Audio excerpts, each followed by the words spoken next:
Today I'm debunking a hoax about the rebel media and one of my colleagues currently being spread by mainstream media journalists on behalf of Antifa activists. And I've got video evidence to prove it.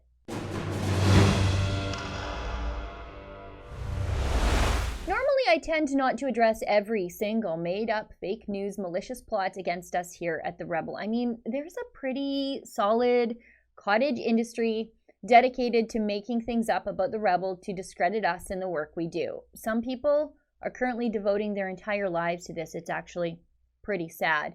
And I would never be able to do actual news and commentary if I dedicated any real time to undoing every rumor and lie about my work and about my colleagues. And frankly, I think that's what a lot of these lies and hoaxes are designed to do, to pull us away from the valuable work we do every day. But sometimes the hoaxes and the lies, they get so big, and especially in this instance, when the mainstream media not only becomes first, what I think is an unwitting part of pushing the hoax, but then entirely complicit in perpetuating the same hoax, despite being shown video evidence to the contrary, well, that's when I've got to put a marker down and do a little debunking. So today, we're going to go through this whole embarrassing debacle carefully together.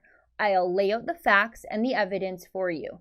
First, I'm going to show you the hoax. Then I'm going to show you how the hoax spread with the help of the mainstream media.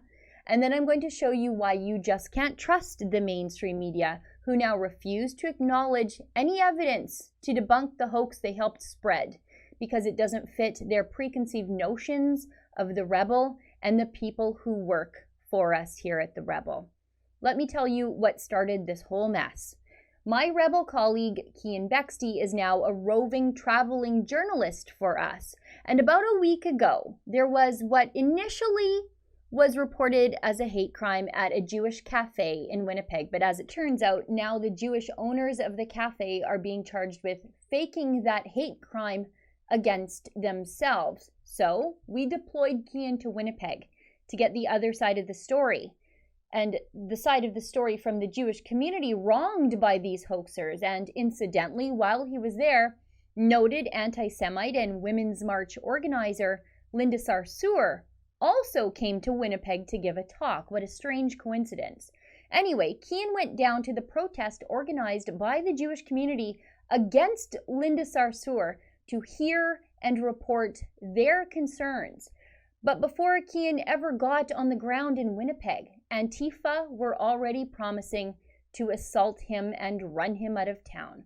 Now let's get to the meat of the hoax against my friend Keean Bexte. First, let's take a look at this video being passed around by a left-wing Antifa activist and sometime journalist named Emily Leadham. Leadham tweeted a video taken at the Sarsour protest saying, "Keean Bexte from the Rebel media and other local men cornering me while asking inflammatory questions to get an emotional response. This is how the Rebel media works." Disagree with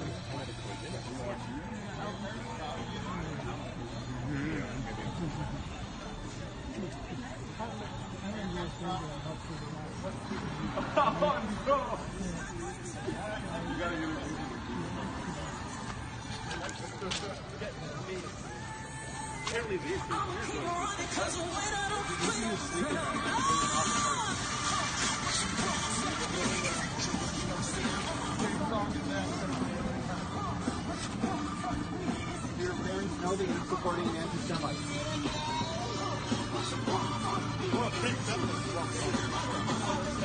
Do you also hate white people? Do you also hate white people? Do your parents know that you're an anti-Semite? Do they? Is it easy to sleep at night knowing that you support someone who wants the entire state of Israel blown off the face of the earth? It's okay, I got what I want, thank you. I want to play really well.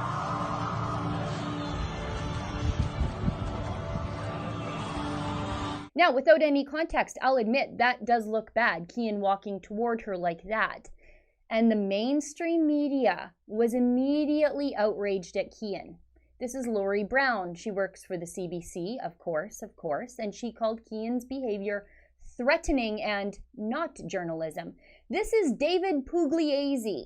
He is based in BC, but he works for the Ottawa Citizen, and he says, female journalist stays professional and calm as she is cornered by Rebel Media's Keean Bexte and other men. This video is disturbing. And you'll note here that David Pugliese was then retweeted by Global's Ottawa bureau chief, David Aiken, who claims to be nonpartisan and unbiased, blah, blah, blah. Leadham's Twitter video of Keean now has somewhere around 200,000 views. And that's how fast the story spread amongst those who just desperately wanted to believe the context of that video. Well, now the only thing that is disturbing here is how quickly the mainstream media bought into this carefully contrived setup from the very beginning. Because what was being shown here was just a snippet in time of a broader incident that required so much more context, just like the Covington Catholic schoolboys who were painted by the mainstream media as intimidated and smug and bullying towards some benevolent Aboriginal war hero protester, when once the full facts and full footage came in, the aggressor was the Aboriginal man who banged his drum in the faces of the peaceful boys. Yes, friends, Keean has several minutes of footage with Leadham appearing in it. I'm going to show you this first clip from Keean, unedited, and pay close attention to who approaches first here. Just watch. Community, Linda Sarsour is here. You might have heard of her. She's the one that actively supports the Islamic Circle of North America. You know, the same one that has supported war criminals. She's no novice to being an awful person. And here she is. Get her in a picture at least. This is what the left does here.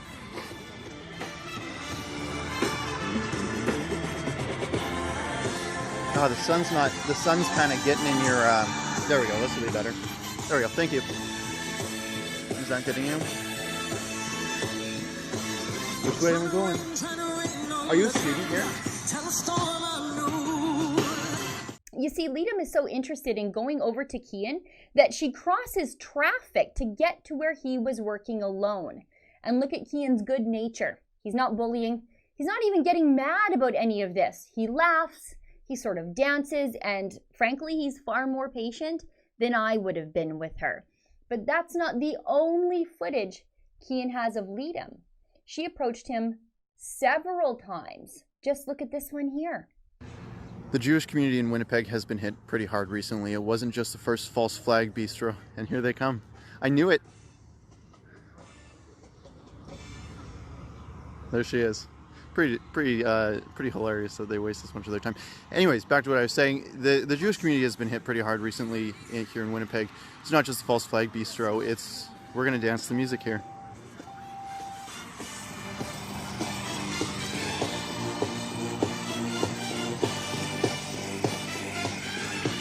Now, I'm not in the business of deciding who is and isn't a journalist.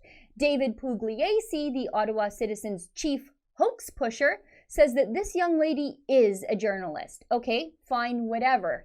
You want to be openly left-wing and be a journalist? That's great. I appreciate the honesty, but could someone please direct me to what sort of journalism she was actually doing that day at the protest? Because now that all the video evidence is in, only one person went to the protest to talk to people and report the facts as they see them, and one person went there to disrupt another from doing the job of journalism.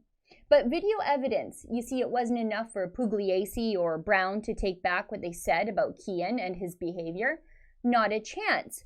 Pugliese has doubled down on his attacks on Keean. So how can you trust these people to report the truth when they think their own eyes are lying to them now? What this young woman did to Keean is a version of the F her right in the pee stunt that young men do to female journalists on the street to disrupt their work. But the media doesn't care about that for two reasons. You see, Keean is a man, and Keean is a conservative. He's fair game. Now, a left-winger who was at the protest that day even wrote a blog post about Keean's professionalism and good nature in the face of the bullying and intimidation Keean experienced. Just look at this.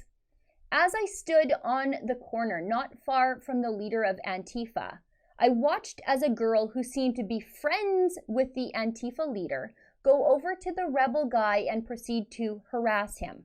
Really, from the moment I got to the Antifa side, all I could hear from them was talk about the fact that there was a rebel reporter across the street. And I could hear them tell some people not to talk to the guy. Fine. They don't like rebel media either. That would be pretty much a given, seeing as there is a wide divide between ideologies between the Antifa group and rebel media, at least on some issues. But the rebel media guy was on the opposite corner, by himself, filming, not bugging anyone. And one of the girls walked across the street, had a Bluetooth speaker, and proceeded to film him, I believe, and play crappy music loudly on her Bluetooth device to drown him out so that he couldn't say anything into his own device.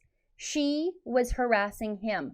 She was following him around, blasting this speaker and trying to prevent him from going about his business. This made me angry. Here the rebel guy is showing professionalism and restraint, even though I most likely don't agree with his views. Meanwhile, the Antifa girl was harassing and provoking.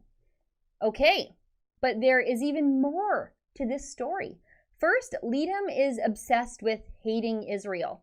Just a glance at her Twitter feed could have informed the media of that, if they actually cared about the truth about this girl. Just look. Mayor Bowman doesn't believe people should be able to criticize the apartheid state of Israel. This is government suppression of free speech. Criticizing Israel is not equivalent to anti-Semitism. It is critiquing state power and policies of colonialism and segregation. And then she drew Bowman as a worm. You know, it's weird how she's pro-free speech here, but her actions with Keean and her little Bluetooth speaker suggest something to the contrary. Leadham also says that she was there as a community member, and not at all as a journalist, as Pugliese claims. She was there with Antifa. That earlier blog post makes that clear. And Leadham hates the rebel, tweeting mean things about her own father, saying she's traumatized by being raised by him because he watches us here at the Rebel. Hi, Dad. But this whole story gets even weirder, if that were even possible. This young lady has Keean in the bloodstream, approaching fatal attraction levels of madness.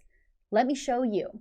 She drew a picture of Keean as a worm, too, which is straight up weird, dehumanizing at best, worryingly obsessive at worst.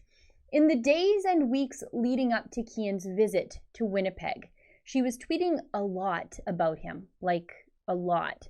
From September, all caps, Keean Bexte works at the Rebel. LMAO. I mean, of course, Keean Bexte works at the Rebel. And then this is from March. This video contains really important information about known Rebel media reporter and former employee of a white supremacist web store, Keean Bexte. Please share widely with your networks. The word must get out. And this from the night of the Sarsour event. If you're going to the Sarsour event in Winnipeg tonight and see this guy, do not talk to him. He works for Rebel Media, a far-right outlet. He may try to bait people into emotional reactions on film. It's his job. Don't respond or debate. Refuse to talk to him. And this after her lie about Keean went viral. Do not approach the Rebel Media or the alt-right alone without a plan. I looked alone in the vids, but behind me were friends who were filming and the Bear Clan, so I felt safe even when cornered. It is important to counter these a-holes, but we need to prioritize safety. You see, it was all part of a plan, and people were there to explicitly film her. And the media was dumb enough or rebel deranged enough to fall for it all. And that music Leadham was blaring at Keean as he tried to do his job, well, it served two purposes, but they both amount to censorship. The first, of course, is obvious. The music was there to disrupt Keean as he tried to commit journalism, as he tried to get the other side of the story from the pro-Israel, pro-Jewish protesters outside of the Sarsour event that night. Leadom didn't want Keean to talk to those people. Not only was she shutting down Keean, but she was also shutting down Jewish voices. And I think there's a word for that. I think it's called anti-Semitism. But there was a second purpose for Leadom blaring that music. If that audio turned up in our video that we then posted of Keean's work to YouTube, we could potentially be subjected to a copyright strike from the person who owns that music, which would damage our ability to monetize and also post our work on YouTube. YouTube could even remove that video from its platform altogether. The tactic to put that music in our video was an attempt at censorship designed to hurt the Rebel as a whole and our ability to reach over 1 million YouTube subscribers. It's both malicious and conniving, and certainly not the actions of a so-called journalist concerned with the free press and intimidation. The evidence is clear. Keean was not the bully, but rather the bullied.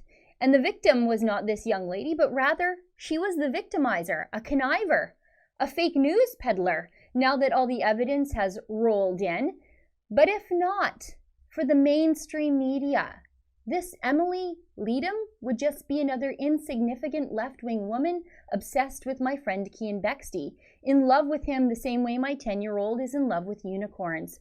The media pushed the hoax, Jussie Smollett style, Covington Catholic School style. They wanted so badly to believe, and so they just did. By refusing to acknowledge the role they played in spreading this lie, and then by not admitting their mistake, the mainstream media are actually training the radical left, like Antifa, to continue to target us. The mainstream media is demonstrating to the radical left that their lies and intimidation tactics are effective, which means the left-wing street thugs will do more of it, as long as the media continues to call them the victims. At the Rebel, we've pretty well all been assaulted at work, and the assaults are enabled by the actions of the mainstream media, who can't see past their hate for us, to call what happens to us what it really is. It's violence and intimidation. For the Rebel.media, I'm Sheila Gunn Reid. It's glaringly obvious that Keean Bexte is doing valuable and important work as a traveling reporter for us here at the Rebel. Antifa is trying to shut him down, and the mainstream media are busy spreading hoaxes about him now. If you want to see some of Keean's reports from the road, and if you'd like to support him by helping pitch in to cover his travel costs, you can do both of those things at rebelinvestigates.com.